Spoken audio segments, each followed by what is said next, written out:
Bem-vindos ao Entrevistas de A a Z.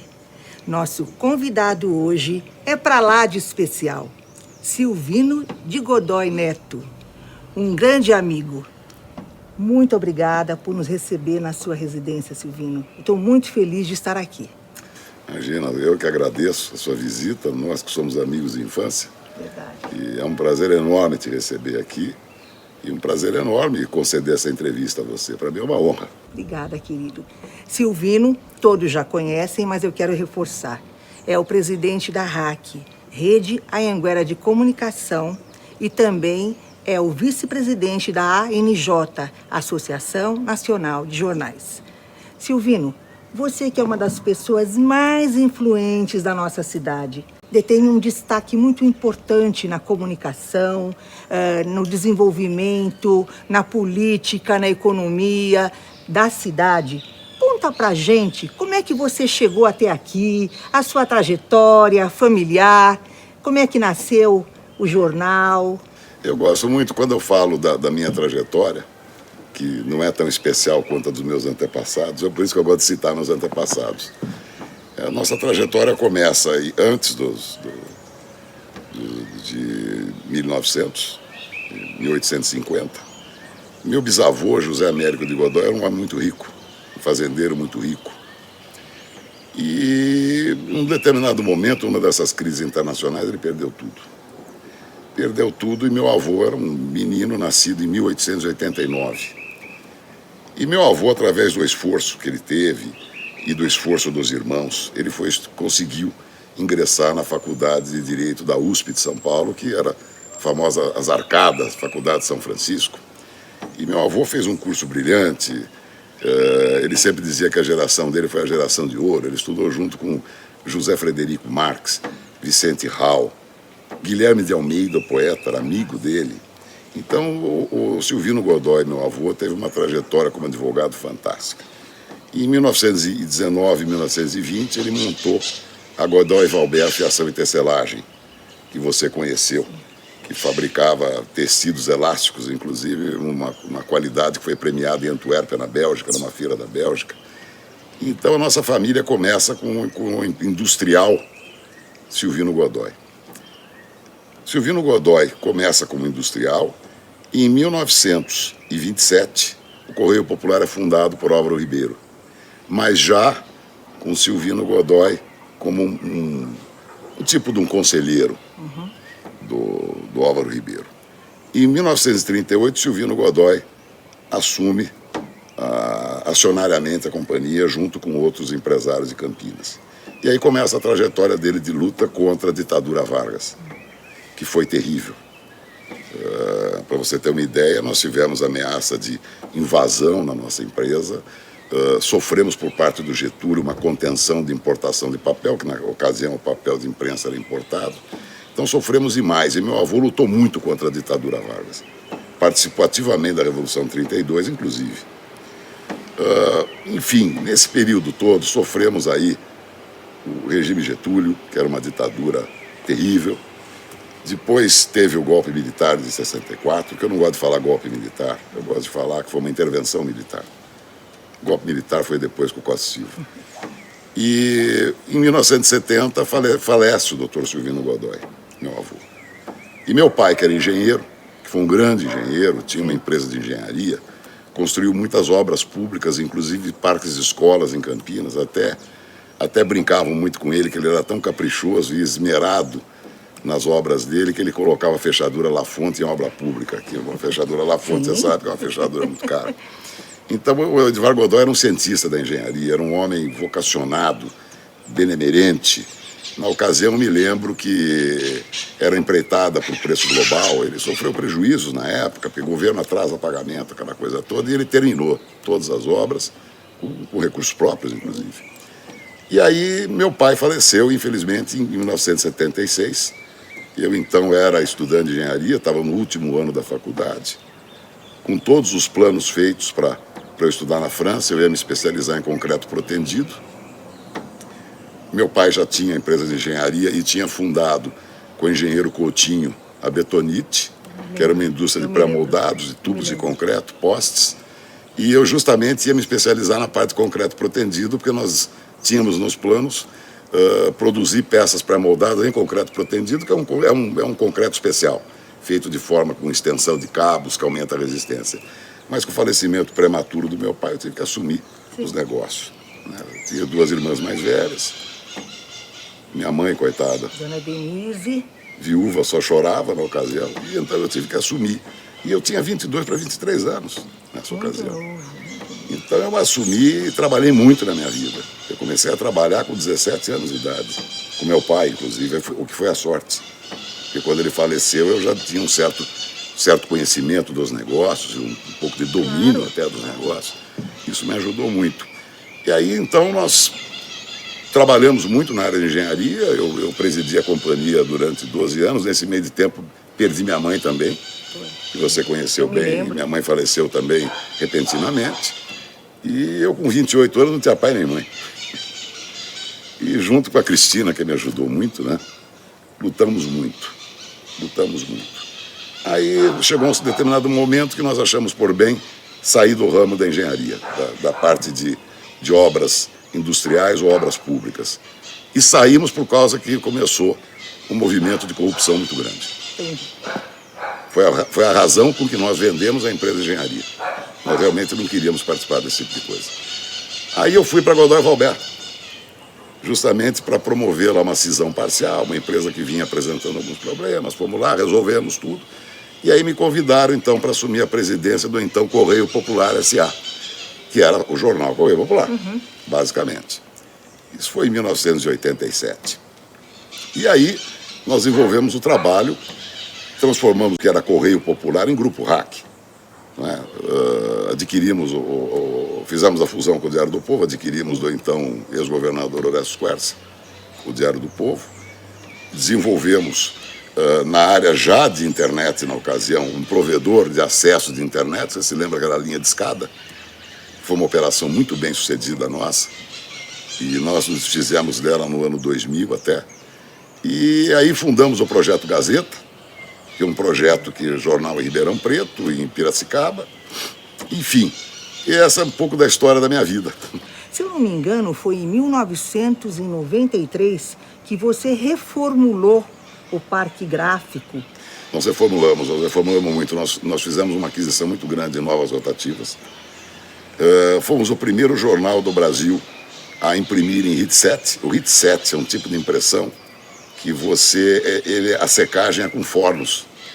Então, na rotativa, conforme está rodando o jornal, a tinta vai secando, então ela não sai na sua mão. Eu me lembro, porque isso me incomodava muito. Eu dizia, o jornal é maravilhoso, mas por que fica essa tinta? E quando houve essa reformulação, eu falei, que maravilha! O HIT7 é fantástico, fantástico. É um sistema fantástico. E fizemos no jornal, fizemos investimento na área editorial, porque naquela ocasião nós fundamos a Associação Paulista de Jornais. E eu e uns colegas, jornais do interior de São Paulo e de São Paulo, fundamos a associação. E eu, com muita honra, fui eleito o primeiro presidente fundador da associação.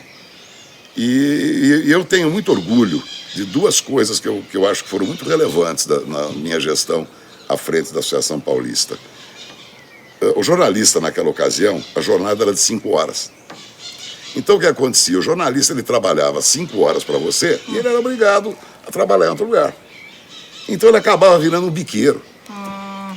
Eu instituí, foi uma luta minha, eu instituí a jornada de 7 horas para os jornais, para todos os jornalistas do interior de São Paulo, porque só os da capital trabalhavam 7 horas. Os jornalistas do interior, a jornada era de 5 horas.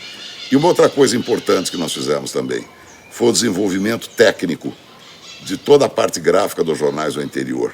Porque naquela época houve o advento do jornal colorido, que você se lembra que era preto e branco. Sim. E foi na sua gestão? Foi na minha gestão. E também uma outra coisa importante. Eu, através da frente da Associação Paulista, nós tornamos a associação bastante independente de governos. Porque os jornais, antigamente, ficavam dependendo de verbas de governo. E eu sempre fui contra isso. Eu acho que o jornal tem que ter vida própria. No momento que ele tem uma interdependência muito forte com o governo, ele perde a sua autonomia e a sua independência. Silvino, recentemente você foi reeleito vice-presidente da Associação Nacional de Jornais. Continua sendo um desafio? Continua sendo um desafio, sim. Eu ingressei na associação há mais de 20 anos e para mim é uma honra muito grande ser vice-presidente da associação, eu com meus colegas, como João Roberto Marinho, Francisco Mesquita, Nelson Sirotsky, presidente nosso Marcelo Reck, que é um jornalista muito preparado. Enfim, tenho colegas do mais alto nível. E eu tenho muito orgulho de participar desse grupo. E eu especialmente presido um comitê, cada vice-presidente preside um comitê. O meu é o Comitê de Relações Governamentais. E tem muito a ver com a liberdade de expressão. Porque nós defendemos muito a liberdade de expressão, que tem muitos projetos de lei que ingressam no parlamento, que você tem que ter certos cuidados, porque no fim eles acabam interferindo na liberdade de expressão dos jornais. Então esse é um trabalho que eu acho muito importante, e quando eu disse que nós vamos defender energicamente a liberdade de expressão, é justamente nesse sentido. Eu acho que isso é uma conquista, e eu sempre repito essa frase: o preço da liberdade é a eterna vigilância. Silvino, quais são as dificuldades para as pessoas que estão no mesmo segmento seu? Os empresários do seu segmento. O segmento sofreu uma revolução muito grande. São vários fatores. Em 2008 nós tivemos aquela crise nos Estados Unidos. Aquela crise mundial. Sim. Foi uma crise terrível. Então, em 2000 e 2009, todo o meio de comunicação foi fortemente atingido, com uma redução muito forte nas verbas publicitárias. Mas isso era uma crise que eu chamava de uma crise conjuntural.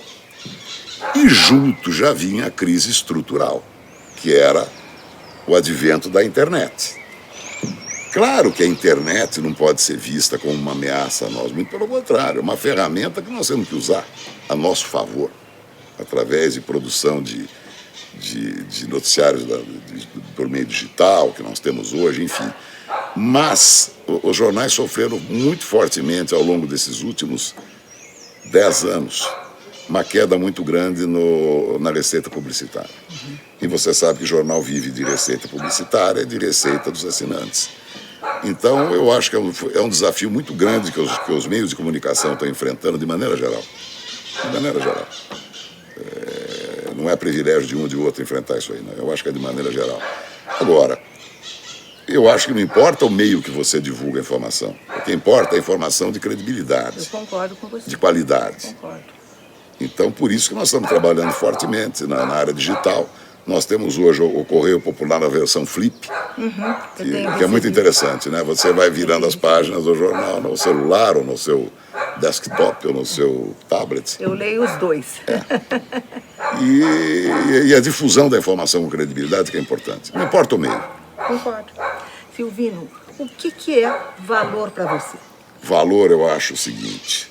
Em primeiro lugar, eu tenho um respeito profundo por quem trabalha. Muito grande. Eu acho que as pessoas que trabalham do mais humilde ao mais importante comandante de empresa, eu tenho um respeito muito grande. Esse é um valor que realmente é fantástico. Caráter é uma coisa muito importante. Personalidade e determinação no que você quer. Que eu acho que falta um pouco para as gerações que vêm vindo, eu me refiro à determinação. O ser humano tem que ser determinado para vencer. Todos nós enfrentamos momentos muito difíceis na vida. Lutas muito grandes, muitas vezes. Mas você tem que ser determinado, acreditar, lutar, trabalhar e vencer. Essa geração nova está recebendo muita coisa com muita facilidade. Eu diria para você, tem nuances muito interessantes nas novas gerações. Eu acho que eles têm qualidades fantásticas. Mas é uma geração de intolerantes. Você observa que os casamentos hoje duram pouco, tem casamento que não dura um mês. Verdade. Né? Isso é intolerância. Tudo muito rápido. A internet... No nosso tempo, o casamento era uma coisa indissolúvel, lembra? Verdade. Nossos pais, né? Avós... Eu sou casado há 42 anos, então eu sou a prova viva que o casamento é indissolúvel. Bem casado. Então, crise em casamento existe. Agora elas são superadas, né? Mas precisa ser tolerante. Claro, claro. Como é que é seu hobby? O que você gosta de fazer nas horas livres? Olha, eu tinha um hobby muito bacana, que era, eu gostava muito de jogar tênis. Sempre joguei tênis e jogava razoavelmente bem, mas eu levei um tombo um dia em Brasília. Eu tropecei no restaurante do hotel, tinham colocado um tablado lá que não existia, e eu tropecei e caí com esse braço aberto e quebrei a glenoide. Quebrei a glenoide e acabei vindo para Campinas. Até quem me trouxe foi um amigo que estava lá com o avião próprio. Me trouxe e eu fiz uma ressonância, fui submetido a uma cirurgia. Então ele tirou um pedaço da clavícula, colocou, parafusou na glenoide. E a glenoide segura o húmero, né? Que é esse osso que sobe assim, segura aqui. Eu me lembro de você. Se você quebra uma aba, ele sai fora, né? E não podia ficar assim. Bom, eu fiz essa cirurgia. E você vê como é que é o destino, né? Depois de 40 dias eu fui fechar a porta do carro, eu entrei numa SUV e fui fechar a porta do carro assim. E o carro estava um pouco inclinado, mas não é que eu caí com o ombro e aí quebrou tudo. Quebrou a glenoide inteira, quebrou o húmero. Então, eu tenho essa parte minha aqui, é titânio. Titânio. E eu, graças a Deus, eu até gosto de falar o nome dessa pessoa, porque ele é um dos maiores cirurgiões do mundo na área de ombro, que é o Dr. Sérgio Queca, do Sírio-Libanês. O Dr. Sérgio Queca fez um milagre comigo. Ele fez a implantação de uma invenção francesa chamada que é a prótese reversa. Ou seja, o húmero fica no lugar da glenoide e a glenoide no lugar do húmero. Então eu tenho uma mobilidade que com a prótese anatômica eu não teria. Que quem coloca a prótese anatômica, ele consegue fazer isso aqui, ele não consegue fazer isso aqui. Uau! Então eu faço. Então, o meu hobby, que era tênis, hoje é golfe. Golfe. Que é um esporte gostoso, agradável. E graças ao Dr. Queca, que fez uma cirurgia espetacular em mim, eu posso jogar golfe hoje. Né? Maravilha. Para mim é um passatempo fantástico. Gosto muito de ler. Adoro música. Bom, eu nasci embaixo de um piano, né, Antônio? Sim, piano. Minha mãe era pianista clássica. Minha irmã era pianista clássica. Verdade. Eliana, Betinha. Então, minha mãe estudava 8 horas de piano por dia. Eu tenho a impressão que ela comigo, quando eu era pequeno, me colocava o berço do lado e ficava estudando. Então, eu tenho um ouvido musical, eu sou muito emotivo quando eu ouço música. Eu me emociono muito com a música. Então, para mim, é um hobby fantástico e filmes. Eu adoro filmes. Adoro. E quando você tem oportunidade de ir na fazenda, também relaxa? Como que é? Relaxo, eu adoro aquilo. Aquilo foi um projeto que eu fiz com a minha família, a Cristina junto sempre. E até quando eu vejo uma foto que me emociona muito, eu estava plantando o primeiro pé de seringueira, a Marina estava comigo, a Marina e o Gustavo. Com quantos anos eles? Bom, isso foi em 2005. Uau! 15 anos. 15 anos. E foi um projeto que a família fez. Então é um projeto que eu tenho muito orgulho. Eu tenho muito orgulho de ser agricultor, eveicultor. Que o termo certo é eveicultor, né? Então eu tenho muito orgulho. Eu acho que eu respeito muito os agricultores brasileiros. O homem que trabalha a terra. São os heróis. São os heróis. O médio agricultor não tem apoio nenhum do governo. São financiamentos modestos, pequenos, de difícil acesso. São os heróis. Se viram, é verdade. São os heróis. É verdade. Então eu tenho muito respeito pelo homem que trabalha na terra. Eu acho que são muito determinados e hoje o Brasil está sendo salvo pelo agronegócio. Claro, o agro está salvando todo mundo. Silvino, como é que é seu momento avô? Ah, fantástico. Pode tudo? Como é que é? Ou não pode? Pode tudo, mas com limite, né? Aqui tem limite. Não, eu procuro, sabe? A gente não convive no dia a dia. Avô que quer educar, fica um avô chato. Então eu procuro, evidentemente, quando é necessário, eu chamo atenção, mas eu adoro brincar com eles, entrar na piscina. São meus amores, meus 3 netos. É o Gabriel, o Heitor e o Emanuel.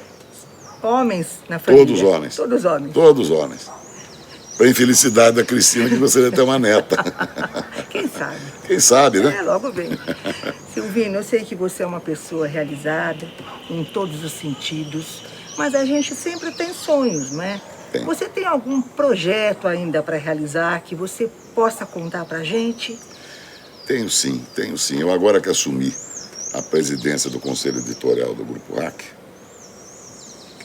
que é o Correio, a revista Metrópole, a Gazeta de Piracicaba, os sites que nós temos, sites de Piracicaba, site de Ribeirão, site de Campinas, eu tenho um sonho de conseguir levar a nossa qualidade editorial ao estado da arte. Eu acho que tem muito a fazer. Muito a fazer. E principalmente no meio digital. Eu acho que a produção da nossa TV Correio, por exemplo, a TV Gazeta, que é de Piracicaba, eu acho que isso eu pretendo desenvolver com bastante relevância no nosso projeto de futuro. Eu acho extremamente importante. Esse trabalho que vocês fazem é muito bom, muito bom. Maravilha, fico muito feliz. Silvino, muito obrigada por abrir sua casa, compartilhar com todo mundo a sua trajetória tão respeitada em Campinas. Muito obrigada. Eu que te agradeço muito, olha, é um enorme prazer te receber aqui. Você, acima de tudo, é a minha amiga de infância. De infância. Ali do Antônio Lobo, né? É verdade, Barão de Itapura e Antônio Lobo. Aliás, pessoas ilustres que moravam no Barão de Itapura, né? Verdade. Ali morava Miguel Cury, Dr. Mércio Xavier, Dr. Fossese. Barão de Itapura, na época, era o que... Bom, era o máximo. Era o máximo. Você era vizinho do Dr. Lineu Vespoli, que era um grande engenheiro. Foi um grande engenheiro. É uma pessoa ilustre, mas a nossa infância foi muito feliz ali, né, Antônio? Nós não tínhamos preocupação com nada, uma delícia. Eu andava de bicicleta por todo o bairro ali.